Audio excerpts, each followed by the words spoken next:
কি দুর্ভাগ্য আমাদের, বড় ভাই বিদেশে হাজার হাজার টাকা পাঠায় আর আমরা নিজের বাড়ি নিজেরাই কামলা কাটতেছি। ইনি হচ্ছেন রায়হান সাহেব, তিনি একজন প্রবাসী। হঠাৎ করে বাড়ি ফিরে যা দেখলো। ও আব্বা, রোদের ভিতর বেশিক্ষণ থাকে না, তোমার মাথায় তো টিউমার, যখন তখন পড়ে যেতে পারো। আরে আব্বা, কাজ না করলে কি আমাদের পেটে ভাত যাবে? তুই জানিস নে তোর ভাবি কিরম দরজাল। জানি, শুধু ভাইয়ের মুখের দিকে তাকায় আমরা আমাকে নিজের বাড়িতে কামলা কাটতেছি, নাইতে তোমার নিয়ে এই বাড়ি ছেড়ে কবে চলে যেতাম। রে বাপ, আমারও তো মন চায় না এই বাড়ি থাকতে। এত কষ্ট করে তোর বাইরে বিদেশ পাঠাইছি, ও তো শুনলি দৌড়ে চলে আসবে না। হ্যাঁ আব্বা, আমাদের খুব দুর্ভাগ্য, তা না হলে ভাবি শিক্ষিত হয়ে আমাদের এই পুরো সম্পত্তি সব ওনার নামে লিখে নেই। থাক বাবা, কইস নে, দরজালে ভাই আবার ঘরের মধ্যে রয়েছে, ও যদি শোনে না আসে আবার মারবে নে। বাহ, দেশে আসলে কলিজাটা এমনি ঠান্ডা হয়ে যায়। আর 30 সেকেন্ড পরে বাসায় ঢুকবো, বাসায় যে বউকে বলবো কষায় গরুর মাংস রান্না করো। কিরে, সেই সকালবেলা একটুখানি কাজ দেখেছি, এখনো করতে পারিনি, দাঁড়া দেখতেছি তোর আজকে। এই বুড়ে, তোরে কখন দেখেছি আমি এটুকুনি নিড়েতি? আমি বাজার থেকে ঘুরে আসলাম আর তুই এখন নিড়তে পারিসনি? তোর কোনো কাজ কাম হয়? হ্যাঁ, সারাদিন এটুকুনি কাজ করতে আসলে শুধু বসে বসে খাওয়া। আব্বা তোমার লাগেনি তো, ওটো ওটো ওটো। এক হাত কাজ দেখেছি, সেইটুক কাজ করার মুরো দইনি। আর খাওয়ার সময় তো দুই বাপ বেটা গলা ডুবোই ডুবোই খাবিনি। আজকে তোকে দুপুরে দুই বাপ বেটার খাওয়া বন্ধ করে দিলাম। ভাই আব্বারে কিছু বললেন না, আব্বার কাজটা আমি করে দিচ্ছি। হ্যাঁ, তোমার আব্বার কাজ তুমি করে দিবে না? শালা ফকিরনি, তোর দাঁড়ি তুই সেটুক করবি। আল্লাহর ফকিরনি গরিব, তো চড়ায় কান সামান একদম লাল করে ফেলা দেবো। যা তোর কাজ তুই করবে যা। তোরে আমি আধা ঘন্টা টাইম দিলাম, এর ভিতরে যদি কাজ তুই শেষ না করিস তো দুপুরে দূর কাজ, রাত্রিও খাওয়া বন্ধ, ঘরেও ঢুকবি না কই দিলাম। আজকে নিজের বাড়িতে নিজেই চাকর হয়ে থাকতে হচ্ছে।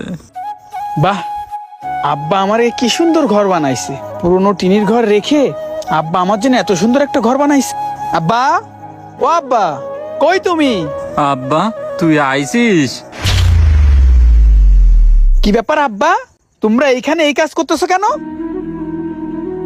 কি ব্যাপার আব্বা, তোমরা আমার সাথে কথা বলতেছো না কেন? আব্বা, কথা বলার মতন ক্ষমতা আমার এখন আর নেই। তুই আইছিস, ঘরে যা, পরে কথা কবেন তোর সাথে। আরে নিজের ভাইয়ের সাথে আমরা কথা বলতে পারতেছি না। এই ছোট, কি হয়েছে আব্বার? আব্বা আমার সাথে কথা করছে না কেন? আগে এই কথা শোন বড় ভাই, ভাবি উনার এক বন্ধুর সাথে শপিং এ গেছে। বন্ধু মানে? কোন বন্ধুর সাথে শপিং এ গেছে? কোন বন্ধু আমি জানি না, কিন্তু প্রায় প্রায় নিয়ে যায় আর ওই রাত কেটে দিয়ে যায়। ও আব্বা, তুমি জিজ্ঞেস করো না তোমার বৌমার কাছে কোথায় যায় আর এত রাত করে আসে কেন? খোকা, তোরে তো আমরা আগেই বললাম সেই ক্ষমতা আর আমাকে নেই। আমরা যদি কিছু বলি তাহলে আমাকে ঘাড় ধাক্কা দিয়ে বের করে দেবে না। বের করে দেবে মানে? তোমার বাড়ি, তোমার জমি, তোমার বের করে দেবে মানে কি? দুঃখের কথা কি আর কব বাবা, তোর বউ একদিন একটা কাগজ না এসে কলো কি আপনার ছেলের নামে একটা ব্যাংকের অ্যাকাউন্ট করতে হবে, এর একটা সই করে দেন। আমি তো সই দিতে পারিনি, তাই 2-3 জায়গায় টিপ সই দিলাম। এখন শুনি নাকি সব জমি জায়গা বাড়ি ঘর সব নাকি ওর নামে হয়ে গেছে। কি? ওরা তো বড় সাহস, ও আসুক আজকে বাড়ি, ওর খবর আছে। বড় ভাই তুই চিল্লাস নে, ভাবি আমাকে জানে বাড়ি একটা মস্তান পোষে, ও যদি এসব কথা শুনতে পারে তা ঘরের তো এসে আমাকে মারবে না। মস্তান মানে? কারা তো বড় সাহস আমার ঘরে থেকে তোদের উপর অত্যাচার করে? দাঁড়া আমি দেখতেছি। আজকে যে কি হবে না। আরে দুলো ভাই, আপনি হঠাৎ করে কিছু না জানায় চলে আসলেন। আর আমার ওই 15 Pro Max নিয়েছেন তো? সব নিয়ে আইছি, তা তুই এই বাড়ি কেন? আগে ক, আমার বাড়ি মস্তান কিডা? কি কন দুলো ভাই, এই বাড়ির মস্তান কিটা? এই বাড়ি তো আমি, আপা আর ওনারা দুইজন থাকে, এর ভিতরে মস্তান কি করে আসবে? আপনি আমার মোবাইলটা দেন। আব্বা, ওইটি তো কি কি থামলে কেন? ওইতে কি?